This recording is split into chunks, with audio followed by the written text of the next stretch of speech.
السلام عليكم، نتمنى تكونوا بخير وعلى خير وفي صحة جيدة إن شاء الله. فيديو جديد وصفة جديدة غنشارك معكم البيتزا بالصلصة البيضاء. نتمنى تجربوه وتنال الإعجاب ديالكم بواحد العجينة اللي تجي أكثر من رائعة، العجينة المعتمدة. نتمنى حتى نتوما تجربوها. إلا عجبتكم الوصفة ما تبخلوش عليا بلايك وبارطاج مع الأحباب والأصدقاء فضلا وليس أمرا. وإلا كنتوا أول مرة تشوفوا القناة ما تنسوش الانضمام مع تفعيل الجرس باش يوصلكم ديما كل جديد. راه البيتزا هذه حطيتها لكم من قبل بالصلصة ديال مطيشة، واليوم حطيتها لكم بالصلصة البيضاء. نتمنى تجربوها وبالعجينات اللي هما مختلفين. المهم هاد جوج عجينات راه هاو هاد العجينة راه معتمدة عندي. نتمنى حتى نتوما تعتمدوها في الوصفات ديالكم وعلى بركة الله. كما تشوفوا غتنقط معكم طريفات باش تشوفوا. اما نقطعوهم طريفات اللي هما كبار اما صغار على هاد الشكل هذا ونقدموها لوليداتنا بالصحة والراحة. وإلا عجبكم لا فيديو ما تنسونيش من لايك والتعاليق الإيجابية اللي تزيد تحفزني لقدام إن شاء الله. بسم الله على بركة الله. غناخد الإناء اللي غادي نخلطو فيه البيتزا ديالنا، غندير فيه كاس ديال العنبة، هادو كيسان ديال العنبة، كاس ديال الحليب يكون دافي، غادي نعمروه، نضيفو معلقة ديال السكر سنيدة. على هاد الشكل هذا غادي نعمرو المعلقة، أي معلقة عبرنا بها السكر سنيدة هي باش غادي نعبرو الخميرة. أي خميرة كما نقول لكم، أي خميرة تتعجنوا بها غادي ديروه على حساب الجو وعلى حساب الكمية اللي بغات تخمر لكم العجينة. أنا هنا درت خميرة حبيبات، درت معلقة قد المعلقة ديال السكر سنيدة. غادي نمزج بين المكونات ونضيف نص كاس ديال الفينو. ممكن تعوضوا بنص كاس ديال السميدة الرقيقة أو السميدة اللي تنديرو في الحريشات. غادي نمزج هاد المكونات مع بعضياتهم حتى تذوب لينا ديك السنيدة، وغادي نغطي عليها ونخليها فوق سطح العمل. بالنسبة للملحة والدقيق والزعتر وهذه والزيت غنخليوهم حتى الأخير. بالنسبة للعجينة ديالي غطيت عليها، ممكن تغطيوها إلا ما عندكمش بحال هاد السوبيرات اللي تيتغطاو، ديروا في الإناء وغطيوه ببلاستيك غذائي تتفاعل ديك الخميرة وتولي على هاد الشكل هذا. كما تتشوفوا راه ضاعف الحجم ديالها ل3 ديال الأضعاف. وغادي ندوزو باش نديكازيوها من داك الهواء اللي فيها.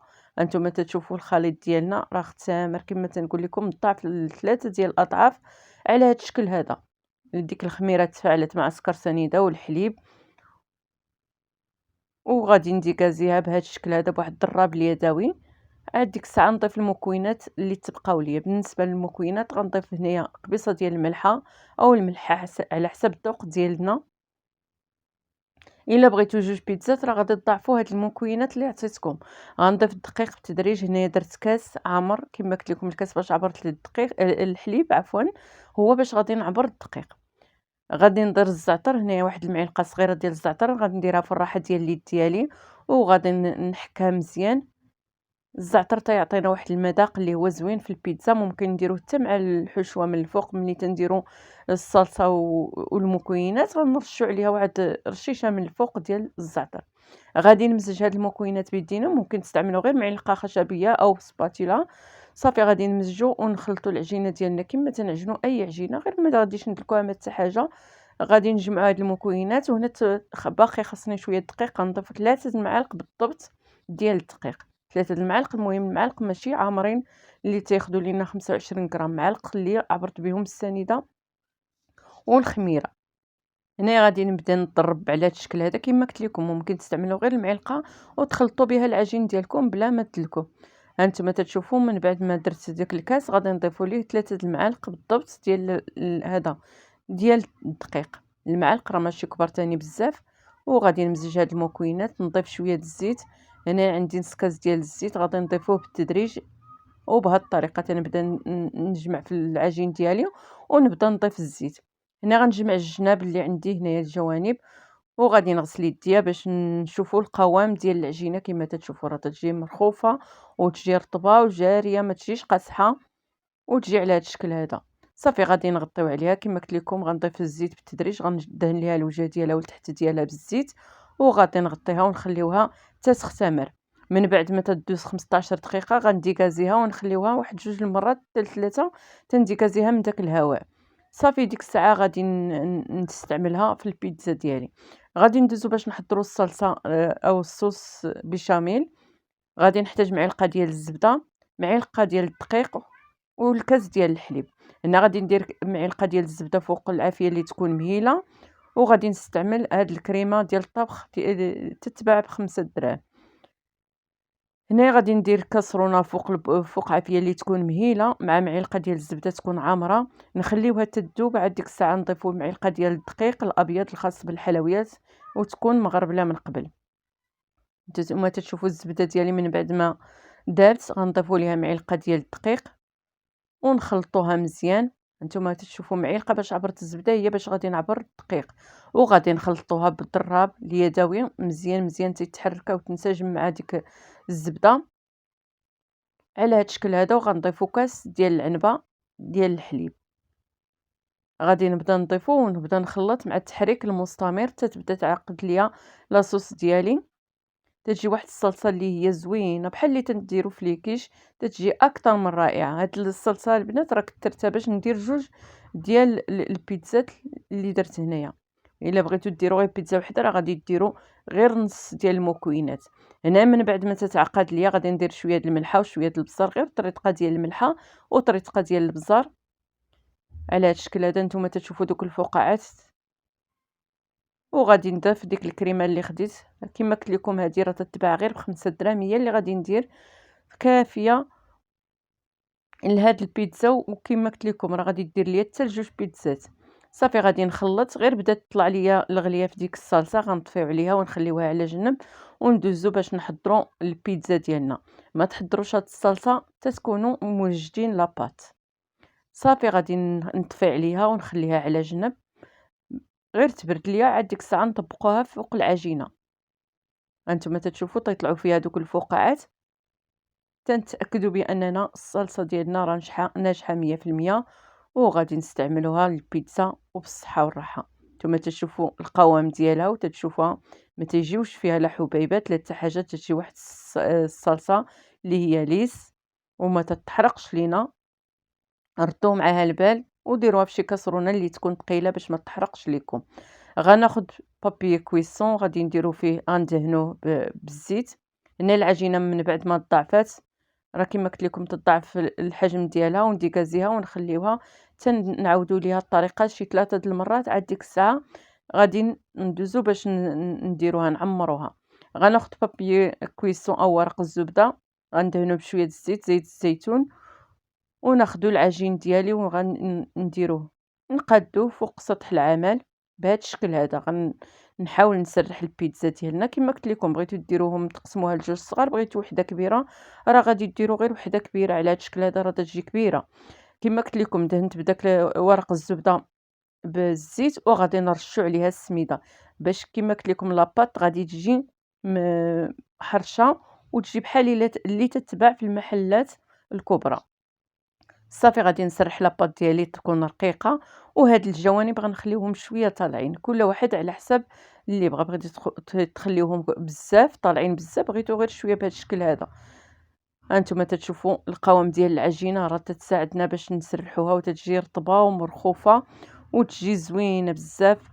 وتنرشوا ديك السميده من تحت ديالها ملي تطيب راه تعطينا تجي حرشه وتجي ديك لاباط بحال الا المهم بحال الشكل اللي تتباع بحال الا تاكلوا اللي في المخابز او في المطاعم اللي تتباعوا.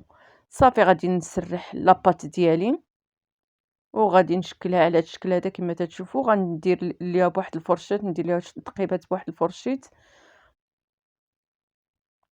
هانتوما تتشوفوا غادي ناخذ الفرشاة وغادي نثقبها مزيان مزيان غير من الوسط بهاد الطريقه هذه. وهنايا في هاد الاثناء راه الفران تيكون سخون، غنسخنوا الفران ونديروا فيه الطاوه اللي غادي نديروا فيه هذه البيتزا حتى هي تكون سخونه. هذا هو السر اللي تيخلي لينا البيتزا تجي ناجحه 100%. صافي غادي ناخذ ديك الصلصه، ناخذ القياس اللي بغينا ممكن تكثروا او تقللوا، المهم غير ما تكثروش من الصلصه. هانتوما الشوط ليا باش نقاد وحده اخرى غادي نستفعوا او نسرحوا ديك لاصوص من الفوق من فوق البيتزا على هذا الشكل هذا وبهذه الطريقه. وانتم على حسب الذوق ديالكم داكشي باش غادي تعمروا البيتزا او داكشي اللي تاكلوا لكم وليداتكم باش غادي تعمروا البيتزا، اما الدجاج اما الحوت اما اللي عجبكم. انا هنا درت الصلصه البيضاء، درت شيت بشويه د الفرماج، غندير واحد الفلفله ممكن ديروا الفلفله عفوا البصلة قطعتها لي طرونش بحال هكا والطريفات اللي هما رقاق، وغادي ناخدو هذا الفطر المعلب، غادي نغسلو من داك الماء وغادي نصفيه ونستفوه حتى هو على الوجه ديال البيتزا ديالنا بهاد الطريقة هادي. نعمروها مزيان كل سميتو الأطراف ديال البيتزا غادي نعمروهم بديك الحشوة. عندي واحد الطون على هاد الشكل هذا، غادي نقطعو حتى هو الطريفات اللي هما متوسطين ونبدا نوزعو فوق الوجه ديال البيتزا ديالنا باش أي طرف قطعناه تيجي عامر بهادي بالحشوة. صافي كما تتشوفوا على هاد الشكل هذا. وحتى الفلافل الألوان ولا الفلفلة اللي عندكم غادي ديروها من الفوق. انا عندي فلافل الوان غنستفها فوق الوجه ديال البيتزا ديالنا بهذه الطريقه هذه. وكل التقديم كما تنقول لكم على حساب الاختيار، او التزيين تيبقى على حساب الاختيار وعلى حساب الذوق ديال كل واحد. انا زينت في الطريقه ديالي وكل واحد على حساب الذوق ديالو. صافي غادي نحاول نزينها بهذه الطريقه على الوجه ديال البيتزا ونرشوها بداك الفرماج اللي تبقى ليا. الزيتون تيبقى على حسب الاختيار، الا واخا الوليدات ما تيبغيوش الزيتون ولكن غادي نحاول نديرو من الفوق كتزين فقط. ممكن ديروا الزيتون خضر او الزيتون كحل بحال هذا الشكل هذا. والبيتزا ديالنا تجي على هذا الشكل هذا. وغادي ناخذ الطاوه اللي كنت سخنت من قبل درتها في الفران اللي هو سخون، وغادي نديرو فيه البيتزا. غادي ناخذ داك ورق الزبده ونهزو البيتزا ديالنا نديروها في الطاوه اللي هي سخونه، والفران راه تيكون كما قلت لكم سخون من قبل. غادي نحيدو هاد الجوانب ديال ورق الزبده حيت غير غيتحرق لينا في الفران. غادي نحيدوه بواحد السكين، ممكن تقطعوه من قبل. وغادي نديرو البيتزا ديالنا طيب العافيه اللي هي متوسطه تتبدا تحمر لينا من الجناب. صافي نزيدو ليها غير واحد شويه من الفوق لداك الفرماج وتتجي طايبه على هذا الشكل هذا. تجيب واحد لاباط اللي هي زوينه اكثر من رائعه.